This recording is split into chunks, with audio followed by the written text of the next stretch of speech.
আসন্ন ঈদুল আজহাকে সামনে রেখে বাজারে জাল টাকা ছড়িয়ে দেওয়ার পরিকল্পনার অভিযোগে এক ব্যক্তিকে গ্রেফতার করেছে র্যাব-১৪।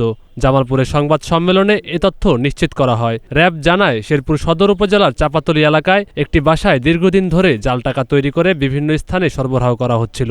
গোপন সংবাদের ভিত্তিতে ৭ এপ্রিল রাতে অভিযান চালিয়ে মুর্শিদুল হক নামে এক ব্যক্তিকে আটক করা হয়। অভিযানকালে তার কাছ থেকে জাল টাকা ও টাকা তৈরির সরঞ্জাম উদ্ধার করা হয়। এর মধ্যে ছিল মনিটর, একাধিক প্রিন্টার, মোবাইল ফোন সহ বিভিন্ন উপকরণ।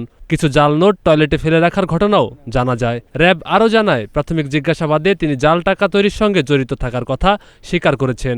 এ ঘটনায় জড়িত অন্যদের শনাক্তে অভিযান চলছে। গ্রেফতার ব্যক্তিকে আইনগত ব্যবস্থার জন্য থানায় হস্তান্তর করা হয়েছে।